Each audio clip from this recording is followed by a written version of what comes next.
Bismillahirrahmanirrahim. Assalamu alaikum dear students. I am Mohsin Munawwar, your biology teacher for NMD CAT session. आज हम lecture number 11 discuss करेंगे जिसका syllabus है enzymes. तो enzymes के बारे में जानने के लिए चलते हैं बोर्ड की तरफ। एंजाइम्स में जो की कॉन्सेप्ट्स आज डिस्कस करेंगे उसमें introduction and characteristics of enzyme, यानी कि एंजाइम का स्ट्रक्चर क्या है और कैरेक्टरिस्टिक्स क्या है एंजाइम्स की, मैकेनिज्म ऑफ एंजाइम एक्शन कि किस मैकेनिज्म के थ्रू ये काम करते हैं, और factors which affect the rate of enzyme action जिसमें सबस्ट्रेट कंसंट्रेशन, टेम्परेचर, पीएच और एंजाइम कंसंट्रेशन का किस तरह से इफेक्ट होता है, और लास्ट पे एंजाइम इनहिबिशन कि किस तरह से एंजाइम की एक्टिविटी को इनहिबिट किया जा सकता है। तो सबसे पहले अगर हम इंट्रोडक्शन देखें तो एक एंजाइम जो है ये एंजाइमोज ग्रीक वर्ड लिवेंड से ड्राइव किया गया, इसका मतलब इन यीस्ट, ये एक्चुअली राइजिंग ब्रेड के अंदर पहली दफा इसको देखा गया और इसको डिस्कवर करने वाले जो साइंटिस्ट थे उन्होंने 1833 में पैन एंड पार्सेल्स जिन्होंने इसको डिस्कवर किया, और फर्स्ट एंजाइम जो कि डिस्कवर किया गया दैट वाज डायस्टेज। तो ये एक बड़ी इंपॉर्टेंट इंफॉर्मेशन है कि एंजाइम कौन सा सबसे पहले डिस्कवर हुआ, किसने डिस्कवर किया और कहां पे डिस्कवर किया गया। तो ये एमसीक्यूज बेस्ड क्वेश्चन पूछे जा सकते हैं। जो टर्मिनोलॉजी एंजाइम का वर्ड जो दिया जिस साइंटिस्ट ने दैट वाज विल्हेल्म कोहने, इन्होंने इस लफ्ज को इस्तेमाल किया और इसका मतलब एक्चुअली राइजिंग ब्रेड या इन यीस्ट जो है वो कंसिडर किया जाता है। अगर हम एंजाइम के कुछ प्रॉपर्टीज की बात करें तो इंट्रोडक्टरी पॉइंट में हम कहते हैं एंजाइम्स आर थर्मोलेबाइल, यानी कि ऐसे सब्सटेंस होते हैं जो कि हीट सेंसिटिव होते हैं, यानी कि हीट की वजह से इनका स्ट्रक्चर जो है वो डिकम्पोज हो सकता है, डिस्ट्रॉय हो सकता है, और ये बायोकैटलिस्ट हैं, मतलब लिविंग ऑर्गेनिज्म में होते हैं और ये खास तौर पर रेट ऑफ केमिकल रिएक्शन को इनहांस करने में हेल्प करते हैं। They are actually specific in their function, they are protein in nature. तो ये मोस्टली एंजाइम जो है वो प्रोटीन के बने होते हैं। कुछ एंजाइम्स ऐसे हैं जो कि नॉन प्रोटीन भी होते हैं, हम आगे उसको डिस्कस करेंगे। They are coded by the DNA, क्योंकि एंजाइम प्रोटीन के बने हुए हैं तो प्रोटीन्स जो है या पॉलीपेप्टाइड चेन वो ट्रांसलेशन ऑफ मैसेंजर आरएनए से बनती है, and messenger RNA is the transcription product of the DNA. तो इसका मतलब डीएनए इनकोडेड प्रोटीन्स होती है ये। They are responsible to increase the efficiency of biochemical reaction, और ट्रिमेंडसली ये रोल प्ले कर रहे होते हैं। मतलब अगर एंजाइम मौजूद नहीं है तो रिएक्शन इतना स्लो हो जाता है कि लाइफ को प्रोसीड करना इम्पॉसिबल है। इसके साथ साथ हम कहते हैं एंजाइम एक्टिविटी कहां परफॉर्म करते हैं, तो enzyme require aqueous media for its activity. तो एक्चुअली नॉर्मली एंजाइम जो है वो सॉल्यूशन के अंदर मौजूद होते हैं। Some enzymes are dissolved in the cytoplasm और some are able to be attached with the membranes. तो मुख्तलिफ एंजाइम मुख्तलिफ फंक्शन परफॉर्म करते हैं और उनका नॉर्मली फंक्शन जो है वो एक्वस मीडिया में देखा जाता है। अब यहाँ पे याद रखिए कुछ एंजाइम जो है वो मेम्ब्रेन बाउंडेड होते हैं और कुछ डिसॉल्व्ड होते हैं। According to the type of reaction enzyme जो है वो स्पेसिफिक होते हैं और स्पेसिफिक लोकेशंस पर मौजूद होते हैं। मिसाल के तौर पर अगर हम फोटोसिंथेसिस की एग्जांपल देखें तो उसके लिए एंजाइम जो हैं वो स्ट्रोमा में मौजूद होंगे। इसके साथ साथ रेस्पिरेशन के लिए जिसमें ग्लाइकोलिसिस के एंजाइम जो है वो साइटोप्लाज्म के अंदर मौजूद हैं। क्रेब्स साइकिल के लिए एंजाइम जो है वो माइटोकॉन्ड्रियल मैट्रिक्स में है, और अल्टीमेटली इलेक्ट्रॉन ट्रांसपोर्ट चेन के लिए क्रिस्टी ऑफ माइटोकॉन्ड्रिया के साथ बाउंडेड है। तो मुख्तलिफ एंजाइम जो है वो मुख्तलिफ लोकेशन पर और मुख्तलिफ नेचर में एग्जिस्ट करते हैं। तो ये जो है हमने बात की एंजाइम के बारे में। अब एक एंजाइम जो है क्या सिर्फ प्रोटीन का बना होता है या क्या एंजाइम प्रोटीन के अलावा भी किसी सब्सटेंस के होते हैं, और इसके साथ साथ हम ये कह सकते हैं क्या एंजाइम को प्रोटीन के अलावा कोई कंपोनेंट रिक्वायर्ड होता है या नहीं होता है। तो इन तमाम सवालात के जवाबात जानने के लिए चलते हैं नेक्स्ट बोर्ड की तरफ। एंजाइम्स जो हैं they are actually categorized into two types. Some enzymes are non-protein, यानी कि सारे एंजाइम ऑर्गेनिक मॉलिक्यूल हैं, लेकिन most of the enzymes are protein in nature. ये पॉलीपेप्टाइड होते हैं, लेकिन कुछ एंजाइम ऐसे हैं जो कि नॉन प्रोटीन होते हैं, जैसा कि ribozyme, These are the enzyme which are also called as autocatalytic RNA. ये राइबोसोम का हिस्सा होते हैं और ये RNA इन नेचर होते हैं, ना कि प्रोटीन इन नेचर। तो इसका मतलब एंजाइम जो है वो अदर देन प्रोटीन भी हो सकते हैं, लेकिन फ्यू एग्जांपल्स हैं, normally enzyme protein in nature होते हैं। अब कुछ एंजाइम जो है वो सोली अकेले प्योर प्रोटीन के होते हैं, या हम कहते हैं solely made up of protein. But some enzymes are mixed with protein, यानी कि वो प्रोटीन पार्ट जो है किसी नॉन प्रोटीन पार्ट के साथ अटैच होता है और अपना फंक्शन परफॉर्म करते हैं। मिसाल के तौर पर मिक्स प्रोटीन में देखें तो उसका एक जो प्रोटीन पार्ट होता है एंजाइम का, उसको एपोएंजाइम कहते हैं। ये प्रोटीन पार्ट कंसीडर किया जाता है, और इस प्रोटीन पार्ट के साथ एक नॉन प्रोटीन पार्ट जिसको कोफैक्टर कहा जाता है, ये non protein part proper functioning of the enzyme के लिए रिक्वायर्ड होता है। अब अगर एक एंजाइम जो है वो नॉन प्रोटीन पार्ट के साथ अटैच होगा तो apoenzyme plus non protein part या cofactor that is considered as holo enzyme.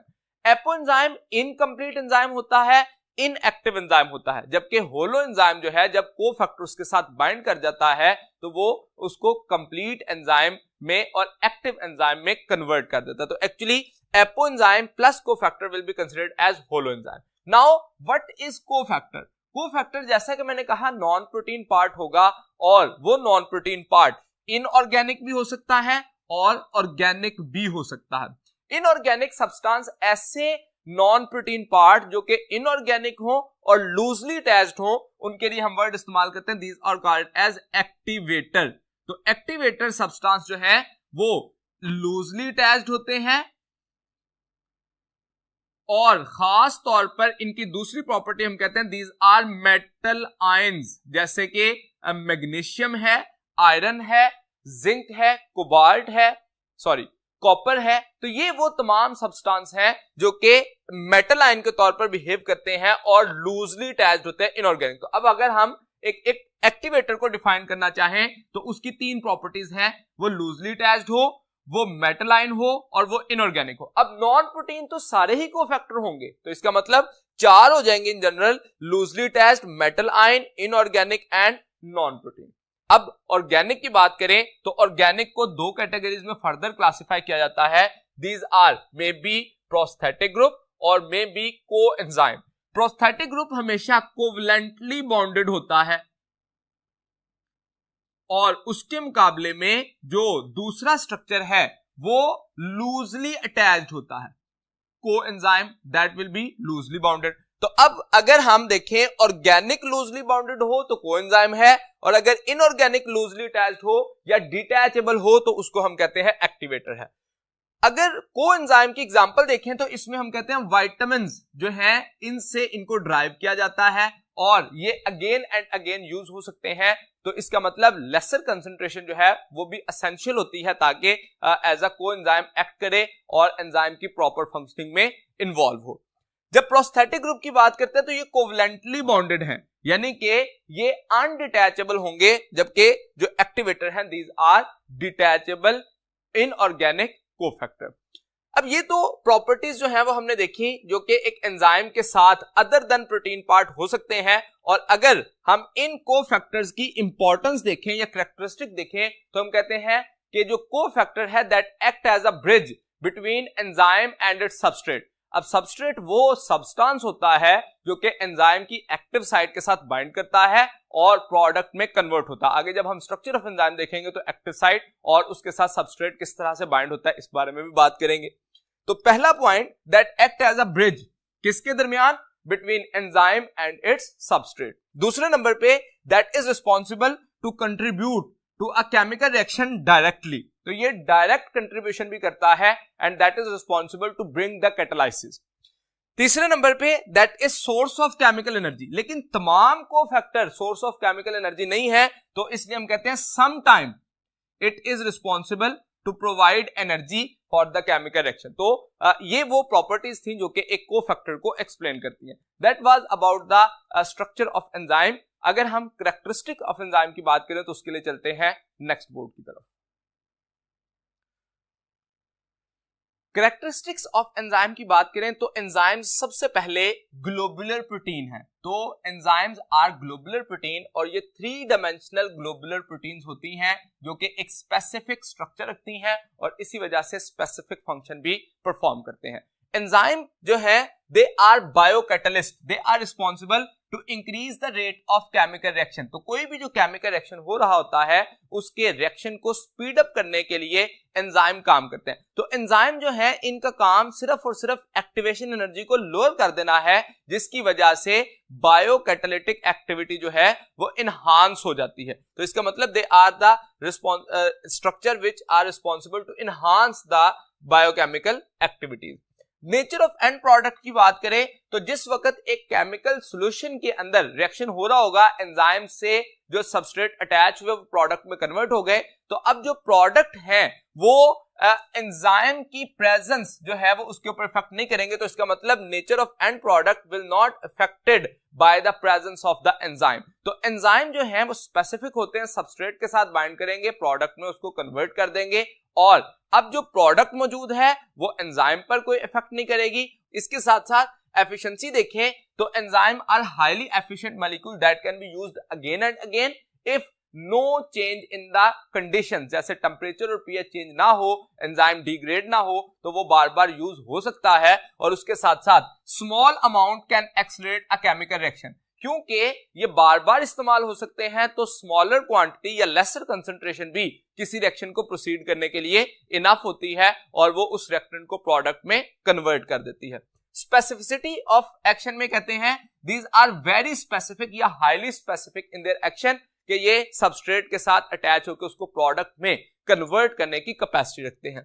Sensitivity, they are highly sensitive to minor change in pH, temperature and concentration of substrate. तो ये तीनों चीजों के लिए सेंसिटिव होते हैं। अगर टेम्परेचर में चेंज आए तो ये डीजनरेट होना शुरू हो जाते हैं हाई टेम्परेचर पे और इनएक्टिव हो जाते हैं लो टेम्परेचर पे। इसी तरह से पीएच में ऑप्टिमम पीएच से अगर डेविएशन हो तो एंजाइम की एक्टिविटी लॉस्ट होना शुरू हो जाती है। तो इसका मतलब they are highly sensitive to pH.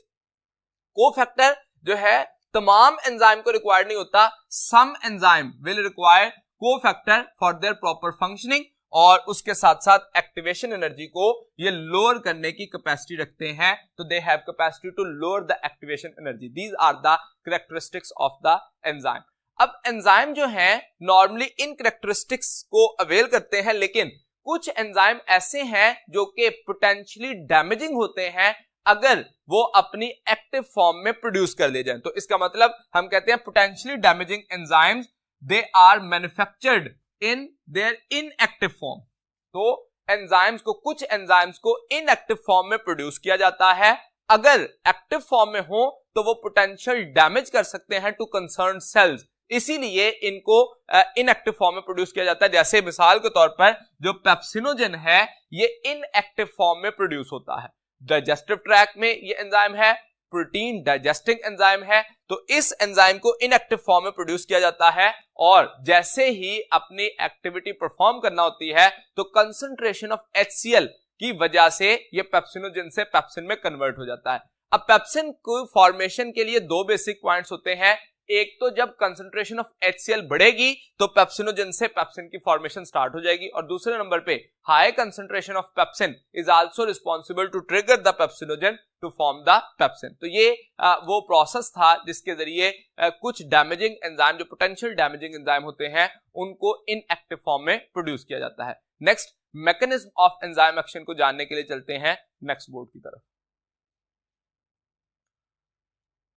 Mechanism of enzyme action में हम बुनियादी तौर पर सबसे पहले हम अगर स्ट्रक्चर ऑफ एंजाइम को जानते हो तो मैकेनिज्म को समझना आसान हो जाता है। कैसे? अगर हम एक एंजाइम की बात करें तो ये ग्लोबुलर स्ट्रक्चर होता है, 3 डायमेंशनल। तो 3 डायमेंशनल ग्लोबुलर प्रोटीन होती है जो कि एक स्पेसिफिक स्ट्रक्चर अटेन करती है ताकि सबस्ट्रेट उसके साथ बाइंड कर सके।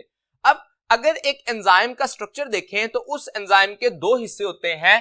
जो प्रोटीन पार्ट है उसके 2 हिस्से हैं, that is globular part and active site. जो ग्लोबुलर पार्ट है ये बल्क ऑफ अमाइनो एसिड्स होते हैं इसमें, that is bulk of amino acid, पहली बात। दूसरे नंबर पे कहा जाता है कि इसका काम जो है वो शेप ऑफ एंजाइम को मेंटेन करना है। Shape of enzyme will be maintained या is maintained by globular structure.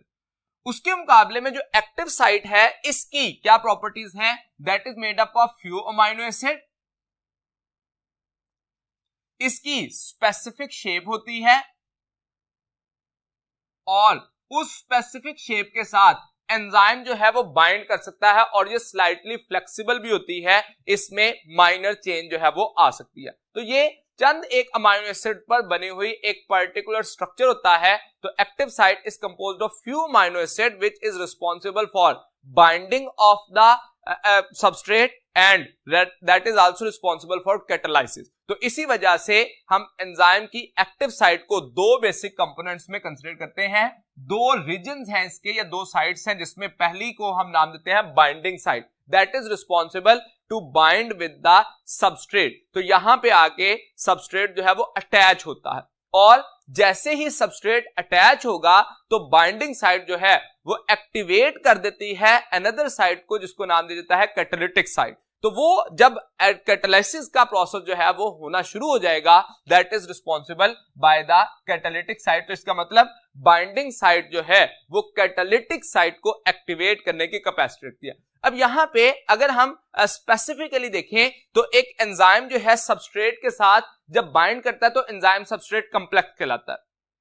अब उस एंजाइम सबस्ट्रेट कॉम्प्लेक्स में जो बाइंडिंग साइट है वही कन्वर्ट हो रही होती है कैटालिटिक साइट में, जिसकी वजह से एक्टिवेशन ऑफ कैटालिटिक साइट हो जाती है। तो इसका मतलब ये दो अलग-अलग फिजिकल एंटिटीज नहीं है, बल्कि कन्फिगरेशनल चेंज या कन्फर्मेशनल चेंज जब आती है तो उसकी वजह से बाइंडिंग साइट है वही कैटालिटिक साइट की सूरत में कन्वर्ट हो जाती है। तो अब एंजाइम जब सबस्ट्रेट के साथ बाइंड करेगा तो एंजाइम सबस्ट्रेट कॉम्प्लेक्स बनेगा और एंजाइम सबस्ट्रेट कॉम्प्लेक्स बनने के बाद जब कैटालिटिक साइट एक्टिव हो जाती है तो फिर कैटालाइसिस का प्रोसेस हो जाता है। तो इसका मतलब ये स्टार्ट में जिस वक्त एंजाइम और सबस्ट्रेट जुड़े तो इस वक्त कौन काम कर रहा था?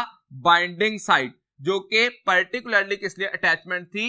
अटैचमेंट के प्रोसेस में इन्वॉल्व थी। और जैसे ही बाइंडिंग साइट में एंजाइम सबस्ट्रेट कॉम्प्लेक्स बन गया तो अब एक्टिवेशन हो जाएगी किसकी? कैटालिटिक साइट की। और ये कैटालिटिक साइट जो है वो स्पेसिफिकली क्या कर रही है? That brings about catalysis. तो इस कैटालाइसिस की वजह से एंजाइम प्लस प्रोडक्ट बन जाएंगे। अब सबस्ट्रेट बाइंड किया था और प्रोडक्ट जो है वो डिटैच हो सकते हैं, वो एनाबॉलिक रिएक्शन हो सकता है या कैटाबॉलिक रिएक्शन हो सकता है। अब एक एंजाइम जो है वो किस तरह से मैकेनिज्म परफॉर्म करता है, इस बात को जस्टिफाई करने के लिए दो मॉडल जो है वो दिए गए। कौन कौन सा? सबसे पहले लॉक एंड की मॉडल एक्सप्लेन किया जाता है और दूसरा इंड्यूस्ड फिट मॉडल। जो लॉक एंड की मॉडल था 1819 में प्रपोज किया किसने? एमिल फिशर ने। और इसने यह बताया कि जो एक एंजाइम है वो उसकी एग्जांपल इसने दी कि की और एक लॉक जो है उसको अगर हम एज अ एग्जांपल कंसीडर करें तो इसने कहा अ स्पेसिफिक की can open a specific lock. In the same manner, a specific enzyme that can open a या transform one specific substrate into product। तो इसका मतलब ये हुआ कि अगर एक specific की जो है वो specific lock को open कर सकती है तो उसी सूरत में specific enzyme specific substrate को product में convert कर सकता है। अब यहां पे specificity जो है वो एक एंजाइम की एक सबस्ट्रेट के साथ कर दी गई, लेकिन इस प्रोसेस के जरिए millions of substrate living organism में होते हैं, तो इसी हिसाब से मिलियंस ऑफ एंजाइम भी हर सबस्ट्रेट के लिए पर्टिकुलर होना चाहिए था। तो ऐसा पॉसिबल नहीं था। सबस्ट्रेट की नेचर जो है वो ज्यादा तरह की होती है और एंजाइम जो है वो लिमिटेड टाइप के हो सकते हैं, जिस वजह से इस मॉडल को रिजेक्ट किया गया और एक अनदर मॉडल दिया गया that was induced fit model, जो कि कॉशलैंड ने 1959 में एक्सप्लेन किया। इन्होंने ये कहा कि सबस्ट्रेट जब एक एंजाइम के साथ बाइंड करता है तो that is responsible to induce the changes in enzyme structure और पर्टिकुलरली एक्टिव साइट में, और वो जो चेंजेस इंड्यूस करता है उसकी वजह से क्या होता है? एंजाइम इस कैपेसिटी में आ जाता है कि वो कैटालिटिक एक्टिविटी परफॉर्म कर सके। यानी कि जब एंजाइम के साथ आके सबस्ट्रेट बाइंड करता है तो सबस्ट्रेट चेंजेस को इंड्यूस करेगा और उन चेंजेस की वजह से एंजाइम ये कैपेसिटी अटेन कर लेता है कि वो पर्टिकुलर प्रोडक्ट जो है वो बनाने के लिए कैटालाइसिस को कर सके। तो इसमें जो एक्टिव साइट का रोल है वही होगा। तो एक्टिव साइट जो है लॉक एंड की मॉडल के अकॉर्डिंग रिजिड थी और इसी वजह से ये मॉडल जो है वो रिजेक्ट कर दिया गया और उसके मुकाबले में इंड्यूस फिट मॉडल में कहा गया कि स्लाइटली फ्लेक्सिबल है, क्योंकि जैसे changes induce according to the structure of substrate अगर एंजाइम कर सकेगा तो उसी की वजह से वो अपना कैटालाइसिस का प्रोसेस भी कर सकेगा। तो इसीलिए according to induce fit model ये कहा जाता था कि a particular enzyme can bind with the particular substrate और ग्रुप ऑफ रिलेटेड सबस्ट्रेट्स, लेकिन इसने कहा था कि specific enzyme only bind with a specific substrate, यानी कि एक से ज्यादा सबस्ट्रेट नहीं हो सकते और इंड्यूस फिट मॉडल के according group of related substrate जो है वो बाइंड कर सकते थे। That was about the mechanism of enzyme action. अब जो फैक्टर्स एंजाइम की एक्टिविटी को डिस्टर्ब करते हैं उनको जानने के लिए चलते हैं नेक्स्ट बोर्ड की तरफ। Factors affecting the rate of enzyme को जानने के लिए हमें सबसे पहले तो स्ट्रक्चर ऑफ द एंजाइम पता होना चाहिए। हम जानते हैं कि एक एंजाइम का जो फंक्शनल स्पेसिफिसिटी है वो बुनियादी तौर पर specific chemistry and configuration of enzyme की वजह से हासिल होती है। अगर एक एंजाइम की केमिस्ट्री और कॉन्फ़िगरेशन अफेक्ट हो जाए तो उसकी जो फंक्शनल स्पेसिफिसिटी है वो भी डिस्टर्ब हो जाती है। अब किसी भी एंजाइम की केमिस्ट्री जो डिस्टर्ब होती है उसके लिए डिफरेंट टाइप के फैक्टर्स इन्वॉल्व होते हैं, जिसमें खास तौर पर टेम्परेचर एंड पीएच कंसंट्रेशन एक मेन रोल प्ले करते हैं। जैसे ही टेम्परेचर ऑप्टिमम टेम्परेचर से चेंज होता है तो एंजाइम या तो इनएक्टिव होना शुरू हो जाते हैं या डीनेचर होना शुरू हो जाते हैं। इसी तरह से अगर पीएच ऑप्टिमम पीएच से चेंज होती है तो एंजाइम में मौजूदा अमाइनो एसिड की आयोनाइजेशन होना शुरू हो जाती है, जिस वजह से एंजाइम डीनेचरेशन का शिकार हो जाते हैं। तो इसका मतलब specific chemistry and configuration maintain रहेगी तो स्पेसिफिक जो फंक्शनल स्पेसिफिसिटी है एंजाइम की वो भी मेंटेन रहती है। तो कौन कौन से फैक्टर जो है वो इफेक्ट कर सकते हैं, उसमें सबसे पहले हम एंजाइम कंसंट्रेशन की बात करते हैं। अगर एंजाइम कंसंट्रेशन से रिलेटेड देखें तो रेट ऑफ रिएक्शन जो है वो डायरेक्टली प्रोपोर्शनल होता है एट द कंसंट्रेशन ऑफ या अमाउंट ऑफ एंजाइम्स, लेकिन कंडीशन क्या है, इफ सबस्ट्रेट इज अनलिमिटेड। अगर एक जार में एक पर्टिकुलर जो सबस्ट्रेट है उसकी कंसंट्रेशन अनलिमिटेड हो तो अगर हम वहां पर एंजाइम्स को बढ़ाते जाएं तो रेट ऑफ रिएक्शन जो है वो बढ़ता जाता है। यानी कि अगर एंजाइम की कंसंट्रेशन हम पहले के मुकाबले में डबल कर दें तो रेट ऑफ रिएक्शन भी डबल हो जाएगा।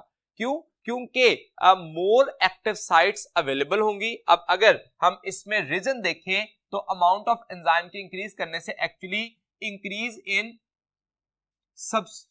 Increase in the particularly active sites हो रही है, और जब एक्टिव साइट होगी इंक्रीज तो इसका मतलब मोर सबस्ट्रेट के साथ बाइंड कर सकेगी और रेट ऑफ रिएक्शन जो है वो इंक्रीज हो जाएगा। अब अगर इंक्रीज करते हैं तो एक्टिव साइट को इंक्रीज कर दिया जाता है। अगर ये जो लेवल है वो एक खास लिमिट तक तो बढ़ता जाएगा, यानी कि फॉर एग्जांपल सबस्ट्रेट की तादाद जो है जब एंजाइम की तादाद के इक्वल हो जाएगी, now further increase in enzyme will not affect the rate of reaction by increasing the concentration of enzyme। इसी तरह से अगर हम सबस्ट्रेट कंसंट्रेशन पर बात करें तो rate of reaction is also directly proportional to the amount of substrate, यानी कि जैसे जैसे सबस्ट्रेट को बढ़ाया जाएगा रेट ऑफ रिएक्शन भी बढ़ेगा, लेकिन कंडीशन क्या है, इफ एंजाइम इज अनलिमिटेड। अगर वहां पे एंजाइम जो है वो अनलिमिटेड मौजूद हो तो जैसे जैसे कंसंट्रेशन ऑफ सबस्ट्रेट बढ़ाई जाएगी रेट ऑफ रिएक्शन भी बढ़ता जाएगा। उसकी वजह क्या है कि पर्टिकुलरली उस सॉल्यूशन के अंदर एक्टिव साइट्स मैक्सिमम अवेलेबल हैं, तो जैसे ही सबस्ट्रेट ऐड किया जाएगा तो एक्टिव साइट ऑक्यूपाई करते जाएंगे, लेकिन एक खास लिमिट तक ये प्रोसेस जो है वो देखा जाएगा। वो लिमिट क्या है, when the concentration of substrate becomes equal to the concentration of enzymes now further increase in substrate will not able to affect the rate of reaction. तो बिल्कुल उसी तरह से हमें सबस्ट्रेट कंसंट्रेशन और एंजाइम कंसंट्रेशन को बढ़ाने से रेट ऑफ रिएक्शन बढ़ता है इन अ पर्टिकुलर रिएक्शन, लेकिन एक लिमिट तक। और वो लिमिट क्या है? एंजाइम कंसंट्रेशन बढ़ाने से तब तक रेट ऑफ रिएक्शन बढ़ेगा जब तक कंसंट्रेशन ऑफ सबस्ट्रेट से एंजाइम कम है। इसी तरह से सबस्ट्रेट कंसंट्रेशन के बढ़ाने से रेट ऑफ रिएक्शन बढ़ेगा तब तक जब तक concentration of substrate amount of enzyme से कम है। जैसे ही इक्वल हो जाएंगे, now further increase will not affect the rate of reaction. इसी तरह से अगर हम इससे रिलेटेड एक डायग्रामेटिक जो इलस्ट्रेशन है वो देखें, तो अगर एक कंसंट्रेशन ऑफ सबस्ट्रेट जो है जैसे जैसे हम इंक्रीज कर रहे हैं तो रेट ऑफ रिएक्शन बढ़ता जा रहा है, लेकिन एक खास लिमिट तक। फॉर एग्जांपल रिएक्शन ए के लिए देखें तो अगर वहां पे एंजाइम्स जो है वो मौजूद थे ज्यादा, तो रेट ऑफ रिएक्शन एक खास लिमिट पे आके सैचुरेटेड एंजाइम होने की वजह से फर्दर इंक्रीज नहीं कर रहा, यानी कि इस पोजीशन पे पहुंचे तो अब कंसंट्रेशन ऑफ एंजाइम अभी भी इंक्रीज कर रहा है, लेकिन रेट ऑफ रिएक्शन जो है वो इंक्रीज नहीं कर रहा, ना इंक्रीज कर रहा ना डिक्रीज कर रहा। इसी तरह से सेकंड रिएक्शन में देखें तो यहां पर पर्टिकुलरली जो कंसंट्रेशन ऑफ सबस्ट्रेट है वो एक खास लिमिट तक बढ़ी और उसके बाद फर्दर इंक्रीज करने की वजह से रेट ऑफ रिएक्शन नहीं बढ़ा। उसकी वजह क्या है कि इन दोनों पॉइंट्स पर क्या हुआ, एंजाइम्स जो है वो सैचुरेटेड हो चुके हैं, all the active sites are occupied, और उसके मुकाबले में उससे प्रीवियस स्टेज पर दोनों जो पॉइंट थे वहां पे एक्टिव साइट अभी अवेलेबल थी। जैसे जैसे आप कंसंट्रेशन ऑफ सबस्ट्रेट बढ़ा रहे थे रेट ऑफ रिएक्शन बढ़ता जा रहा था, लेकिन एक लिमिट तक। उसके बाद इंक्रीज करने से रेट ऑफ रिएक्शन पर कोई फर्क नहीं पड़ा। That was about the concentration of substrate and effect of concentration of enzyme. Now effect of pH and temperature जानने के लिए चलते हैं नेक्स्ट बोर्ड की तरफ।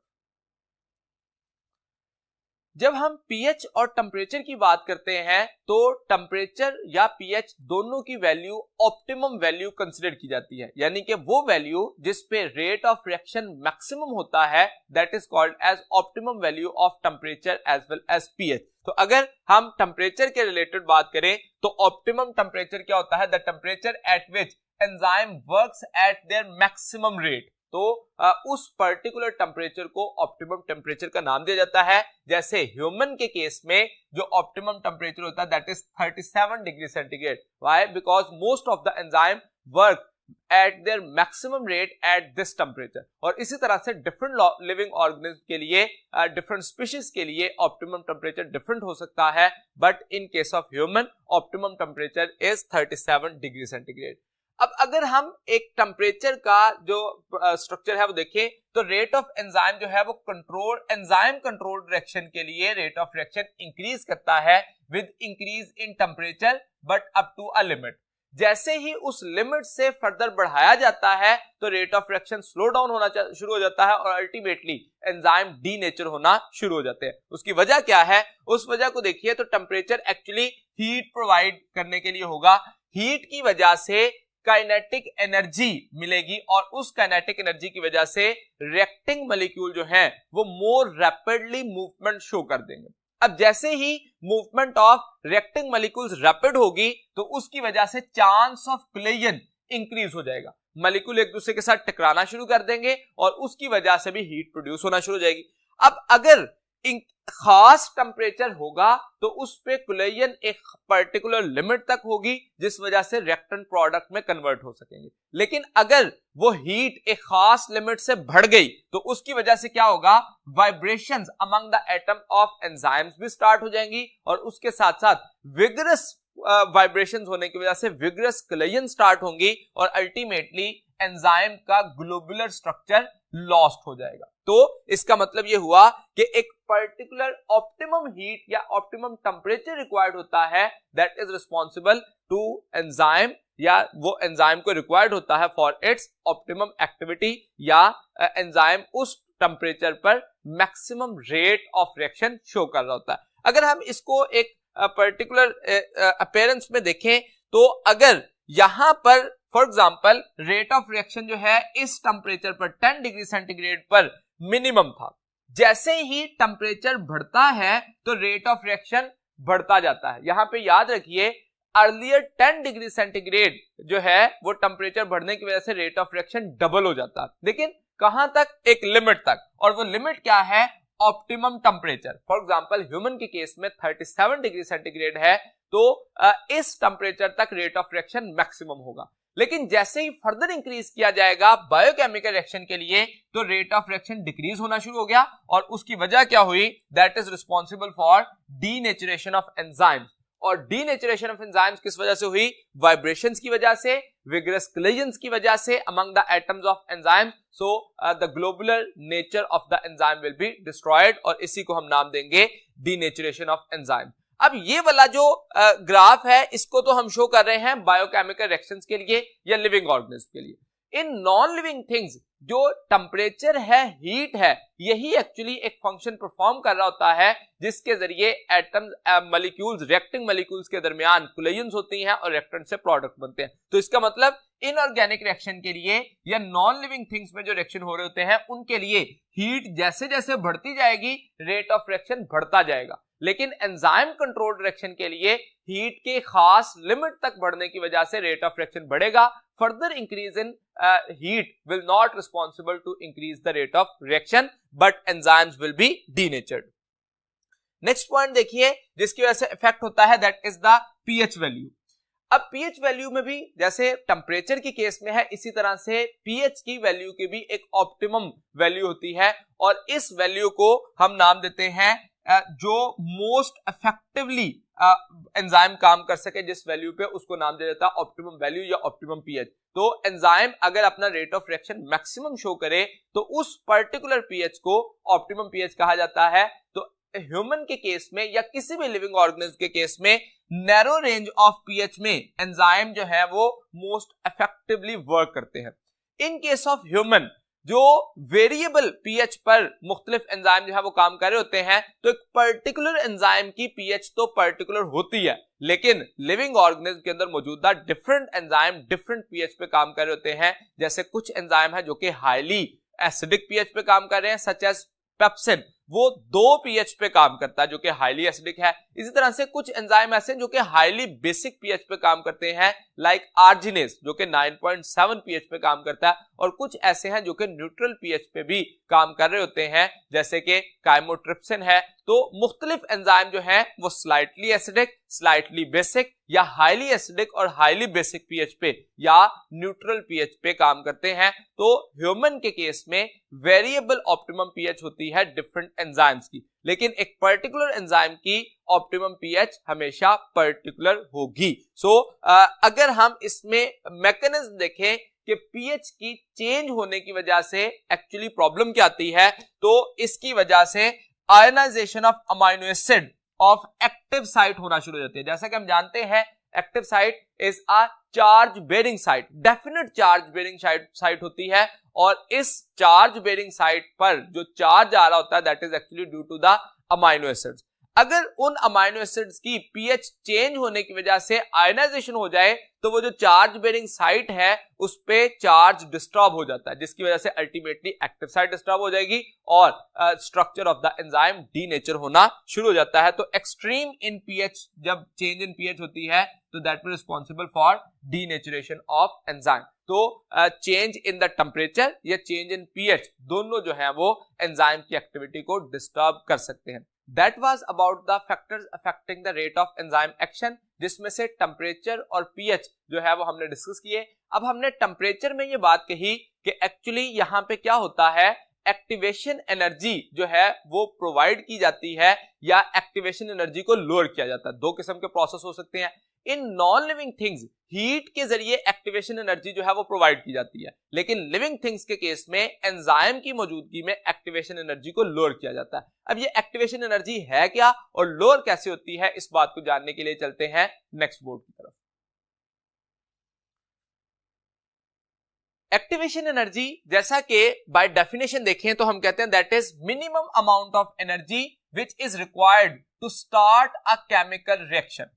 अब इसको मेजर किया जाता है किलो जॉल पर मोल और किलो कैलोरी पर मोल में, जो कि इसके यूनिट कंसीडर किए जाते हैं।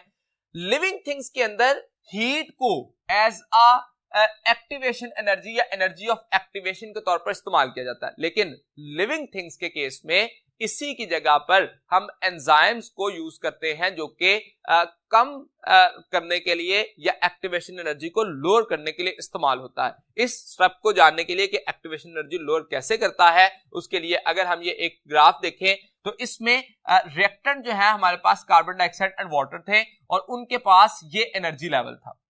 अब उस रिएक्टेंट को प्रोडक्ट में कन्वर्ट होने के लिए अगर एंजाइम मौजूद हो तो इतनी एक्टिवेशन एनर्जी चाहिए थी, ये लेवल चाहिए था एक्टिवेशन एनर्जी का, और अगर एंजाइम मौजूद नहीं थे तो ये वाला जो स्टेप है इतनी एक्टिवेशन एनर्जी चाहिए थी विदाउट एंजाइम।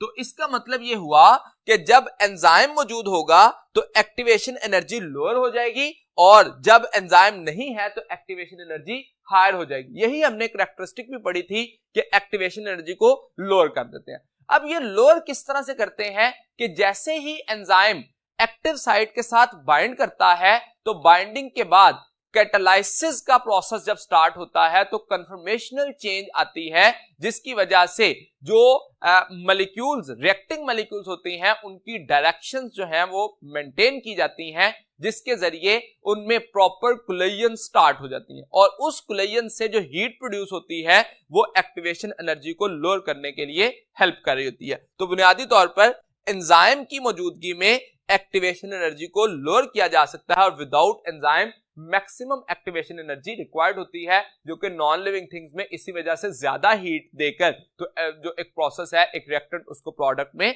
कन्वर्ट किया जा सकता है। लास्ट टॉपिक जो कि हमारे आज के सिलेबस का लेक्चर का हिस्सा है दैट इज इनहिबिटर्स। इनहिबिटर्स को अगर हम डिफाइन करें तो हम कहते हैं these are the chemical substance which react with enzyme, enzyme के साथ रिएक्ट करते हैं but not transformed into the product, यानी कि ये रिएक्टेंट के तौर पर काम करेंगे, रिएक्टेंट नहीं होंगे लेकिन प्रोडक्ट में कन्वर्ट नहीं हो पाते। क्यों कन्वर्ट नहीं हो पाते? क्योंकि ये एक्टिव साइट को ब्लॉक कर देते हैं टेम्परेरीली और परमानेंटली। अब ये एक्टिव साइट के साथ बाइंड तो कर देंगे लेकिन कैटालाइसिस का प्रोसेस स्टार्ट नहीं होगा, इसी वजह से वो रिएक्टेंट से प्रोडक्ट में कन्वर्ट नहीं होते। इनकी एग्जांपल्स में पॉइजन्स लाइक साइनाइड, इसके अलावा एंटीबायोटिक्स और एंटी मेटाबोलाइट्स जो हैं वो कही जाती हैं जो कि एज पर्टिकुलरली इनहिबिटर्स के तौर पर एक्ट करती हैं। अगर हम एक एमसीक्यू देखें इनहिबिटर से रिलेटेड तो competitive inhibitors competes with alpha enzyme, beta substrate, Charlie product and delta coenzyme. तो अब कंपैटिटिव इनहिबिटर और नॉन कंपैटिटिव आगे हम इसको डिटेल में डिस्कस करेंगे कि कंपैटिटिव इनहिबिटर और नॉन कंपैटिटिव इनहिबिटर्स क्या होते हैं और उसी डिटेल के बाद हम इसके आंसर की तरफ आ सकेंगे। तो टाइप्स ऑफ इनहिबिटर में हम कहते हैं रिवर्सिबल और इरिवर्सिबल इनहिबिटर्स होते हैं। तो टाइप्स ऑफ इनहिबिटर जानने के लिए चलते हैं नेक्स्ट बोर्ड की तरफ। इनहिबिटर्स को दो ब्रॉडर कैटेगरीज में क्लासिफाई किया जाता है, रिवर्सिबल इनहिबिटर्स और इरिवर्सिबल इनहिबिटर्स। अब जो रिवर्सिबल इनहिबिटर्स हैं और इरिवर्सिबल इनहिबिटर्स हैं तो उसमें हम कहते हैं रिवर्सिबल का नाम से वाज़ेह है कि रिवर्स किया जा सके इसके एक्ट को, यानी कि इसका एक्ट क्या था इनहिबिटर का कि वो एंजाइम के एक्टिव साइट के साथ बाइंड करते हैं और अगर उस बाइंडिंग को रिवर्स किया जा सके, वहां से डिटैच किया जा सके तो वो रिवर्सिबल इनहिबिटर कहलाएंगे। तो इसका मतलब ये जो इनहिबिटर हैं वो टेम्परेरीली एक्टिव साइट को ब्लॉक करते हैं, एक्टिव साइट के साथ वीक लिंकेजेस बनाते हैं और इसके साथ साथ वो अदर देन एक्टिव साइट से भी बाइंड कर सकते हैं। ये जो है इनके इफेक्ट को, रिवर्सिबल इनहिबिटर को जैसे मैंने कहा टेम्परेरीली ब्लॉक करता है एक्टिव साइट को, ये टेम्परेरीली ब्लॉक करता है एंजाइम को, तो इसके इफेक्ट को न्यूट्रलाइज किया जा सकता है by increase the concentration of substrate.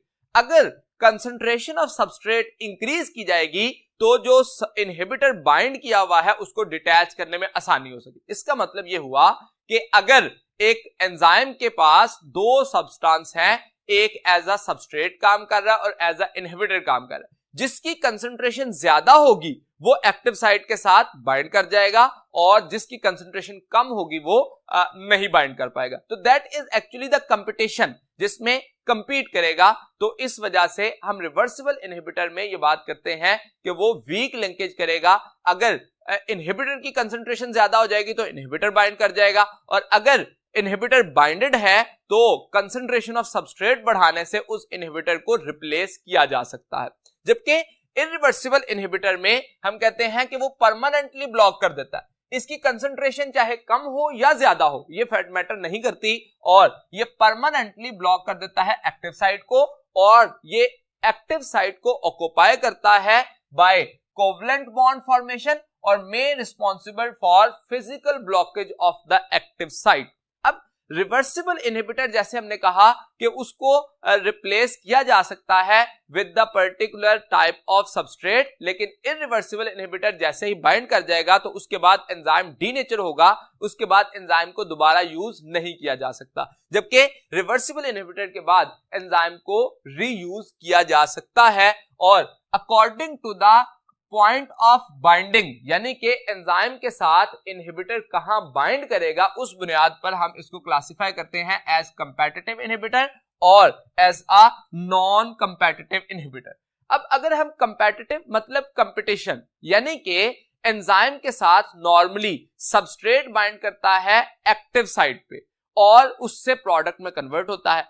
अगर inhibitor in place of substrate bind करे, मतलब एक्टिव साइट पर ही बाइंड करे जहां पे आके सबस्ट्रेट ने बाइंड करना था, तो उसको हम नाम देंगे कंपेटिटिव इनहिबिटर। और अगर वो अदर देन एक्टिव साइट से, यानी कि एलोस्टेरिक साइट के साथ बाइंड कर जाए, तो उसको हम नाम देते हैं नॉन कंपेटिटिव इनहिबिटर। तो जो कंपेटिटिव इनहिबिटर है वो एक्टिव साइट के साथ तभी बाइंड करेगा जब उसके साथ स्ट्रक्चरल सिमिलैरिटी रख रहा है विद द सबस्ट्रेट, यानी कि जो कंपेटिटिव इनहिबिटर है वो सबस्ट्रेट की तरह की ही अपीयरेंस रखता है, स्लाइट डिफरेंस होता है जिसकी वजह से वो एक्टिव साइट के साथ आके बाइंड कर जाता है, और ये बाइंडिंग साइट के साथ बाइंड करता है but do not able to activate the catalytic site. अब अगर हम इसी कंपेटिटिव इनहिबिटर की एग्जांपल देखें तो सबसे पहले हम एक नॉर्मल रिएक्शन देखते हैं। नॉर्मल रिएक्शन में क्या हो रहा होता है कि एक पर्टिकुलर स्ट्रक्चर है जो कि कहलाता है सक्सिनिक एसिड। अब इस सक्सिनिक एसिड को कन्वर्ट किया जाता है फ्यूमेरिक एसिड में, और इस सक्सिनिक एसिड से जब फ्यूमेरिक एसिड बनता है तो इस दौरानिये में पर्टिकुलरली जो एंजाइम इस्तेमाल हो रहा होता है that is succinic dehydrogenase. Succinic dehydrogenase enzyme को इस्तेमाल किया जाता है। अब ये जो सक्सिनिक डीहाइड्रोजिनेज एंजाइम है वो सक्सिनिक एसिड जो कि 4 कार्बन कंटेनिंग मॉलिक्यूल है उसको फ्यूमेरिक एसिड में कन्वर्ट करता है by removal of 2 hydrogen atoms. लेकिन ये सक्सिनिक एसिड अब यहां पे किसके तौर पर बिहेव करेगा? As a substrate. जो फ्यूमेरिक एसिड है वो बिहेव करेगा एज अ प्रोडक्ट, और जो एंजाइम के तौर पर बिहेव करेगा that will B succinic dehydrogenase. अब इसी रिएक्शन के अकॉर्डिंग अगर हम एक इनहिबिटर वाला रिएक्शन देखें जो कि अफेक्टेड होगा इनहिबिटर से, तो उसमें सक्सिनिक एसिड की जगह पे जो सबस्ट्रेट की जगह पर मॉलिक्यूल आता है दैट इज मेलोनिक एसिड। अब ये मेलोनिक एसिड जो है ये बाइंड तो करेगा एक्टिव साइट के साथ, और एक्टिव साइट पे कौन सा एंजाइम बाइंड करेगा? दैट इज उसकी एक्टिव साइट किसकी होगी? That will B succinic acid dehydrogenase. Same enzyme होगा, लेकिन जब ये बाइंड कर जाएगा तो कैटालिटिक साइट को क्योंकि एक्टिवेट नहीं कर पाया, तो इस वजह से हम कहते हैं there will be no product. तो इस रिएक्शन से प्रोडक्ट फॉर्मेशन नहीं होगी। अब दोनों में सक्सिनिक एसिड और मेलोनिक एसिड में डिफरेंस क्या है? सक्सिनिक एसिड जो है वो 4 कार्बन वाला मॉलिक्यूल होता है, जबकि मेलोनिक एसिड 3 कार्बन वाला मॉलिक्यूल है। तो दोनों स्ट्रक्चर्स में स्लाइट डिफरेंस होने की वजह से एक्टिव साइट के साथ तो वो बाइंड कर जाता है, लेकिन प्रोडक्ट में कन्वर्ट होने की कैपेसिटी नहीं रखता। इसी वजह से हम उसको कंपेटिटिव इनहिबिटर कहते हैं। लेकिन जो नॉन कंपेटिटिव है ये इनहिबिटर एंजाइम कॉम्प्लेक्स बनता है eight other than active site, और वो other than active site allosteric site कहलाती है। उस साइट के साथ जब ये बाइंड करेगा तो उसकी वजह से ये क्या करेगा? That will responsible to alter the structure of enzyme. Sometime तो एक्टिव साइट का स्ट्रक्चर ही चेंज हो जाता है, वहां पे सबस्ट्रेट बाइंड ही नहीं कर पाता। लेकिन बाज़ औक़ात ऐसा होता है कि सबस्ट्रेट जो है जैसे ही एक्टिव साइट के साथ, वो स्पेस तो इतनी होती है कि वो एक्टिव साइट पे बाइंड कर जाए, लेकिन वो उसको कन्वर्ट करने की कैपेसिटी नहीं रखता। तो इसका मतलब ये हुआ कि ये जो चेंज आएगी वो ऐसी चेंज होगी कि कैटालाइसिस का प्रोसेस एक्टिव साइट से ना हो सके। That will be called as competitive as well as non competitive inhibitor. तो कंपेटिटिव और नॉन कंपेटिटिव इनहिबिटर्स में एक बात कॉमन है कि इन दोनों को रिमूव किया जा सकता है by increasing the concentration of substrate.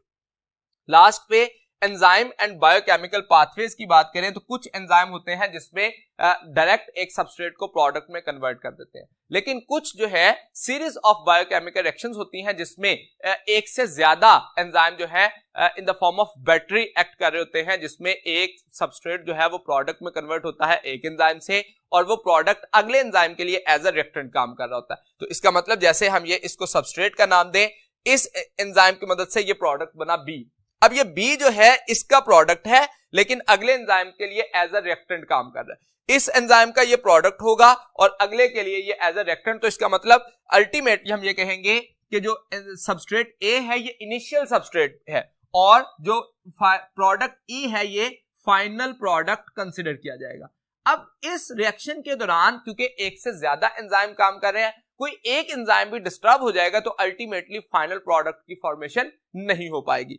इसमें होता यह है कि अब इस रिएक्शन को रेगुलेट भी किया जा रहा होता है। मिसाल के तौर पर अगर तो स्पेसिफिकली कंसंट्रेशन ऑफ प्रोडक्ट कम हो जाए तो फाइनल एंजाइम को एक्टिवेट किया जाता है और इस प्रोसेस को कहा जाता है प्रिकर्सर एक्टिवेशन।